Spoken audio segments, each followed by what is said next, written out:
അവനവന് ഇഷ്ടപ്പെട്ട പാർട്ടി.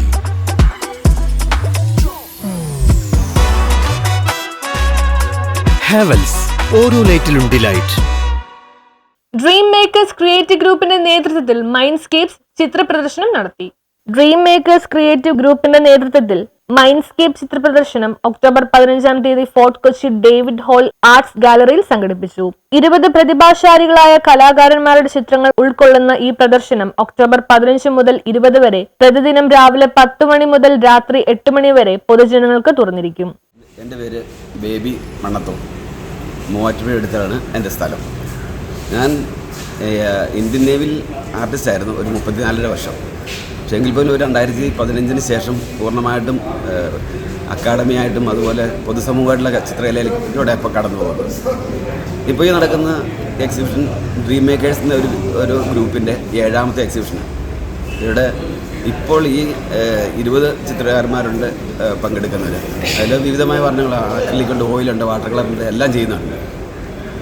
പിന്നെ പറഞ്ഞു കഴിഞ്ഞാൽ ഈ AI കടന്നുവരവൊന്നും കലാകാരന്മാരിലേക്ക് സൃഷ്ടിപരമായ കാര്യങ്ങൾ കടന്നിട്ടില്ലെങ്കിൽ പോലും അവർക്ക് മറ്റ് ചിത്രങ്ങൾ സെയിൽ ചെയ്യുന്നതിനൊക്കെയുള്ള ബുദ്ധിമുട്ടുണ്ട്. എങ്കിൽ പോലും പൂർണ്ണ ഹൃദയത്തോടെയാണ്, മനസ്സോടെയാണ് ഈ പങ്കെടുക്കുന്നവരെല്ലാം. ഫോർട്ട് കൊച്ചി വട്ടാഞ്ചേരി ആസ്ഥാനമായിട്ടാണ് അധികവും കേരളത്തിൽ തന്നെ ചിത്രകാരന്മാർ കൂടുതലും പ്രവർത്തിക്കുന്നത്. ഞാനൊക്കെയാണെങ്കിൽ തന്നെ അങ്ങനെ തന്നെയാണ് ശരിക്കും. കൂടാതെ കേരളത്തിൽ ചിത്രകലാ പരിഷത്ത് എന്നുള്ള വിശാലമായ ഒരു പരിഷത്തുണ്ട്. അതിലൂടെ ഞാൻ അതിൻ്റെ ഒരു പ്രധാന പ്രവർത്തനം കൂടി തന്നെയാണ്. അങ്ങനെ ഒത്തിരി ആൾക്കാരെ സംഘടിപ്പിക്കാനും ഇതുപോലെ ചിത്രകല ക്യാമ്പുകളും എക്സിബിഷൻ സംഘടിപ്പിക്കാനൊക്കെ ഉള്ള ഭാഗ്യം സിദ്ധിച്ചിട്ടുണ്ട്. പിന്നെ ഏറെ കലാകാരന്മാരെ പരിചയപ്പെടാൻ അവസരം കിട്ടിയിട്ടുണ്ട്. കൊച്ചി ഹെറിറ്റേജ് ഓഫീസർ ബോണി തോമസ് ചടങ്ങിന്റെ ഉദ്ഘാടനം നിർവഹിക്കും. കലാകാരൻ ശ്രീ തോമസ് രാമപുരം സ്വാഗത പ്രസംഗം നടത്തി. RLV ഫൈൻ ആർട്സ് കോളേജിലെ മുൻ അധ്യാപകനും കലാകാരനുമായ ശ്രീ സിദ്ധാർത്ഥൻ അധ്യക്ഷത വഹിക്കും. കലാകാരൻ KM ബേബി മണ്ണത്തൂർ കൃതജ്ഞത രേഖപ്പെടുത്തി.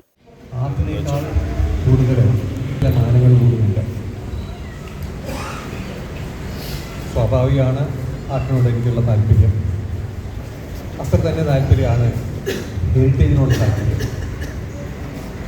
ഈ കെട്ടിടം നിങ്ങളൊന്ന് നോക്കിയാൽ മനസ്സിലാവും. ഇത് ഒരു സാധാരണ കെട്ടിടമല്ല.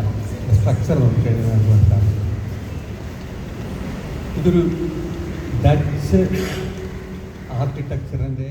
News bureau, Kochi.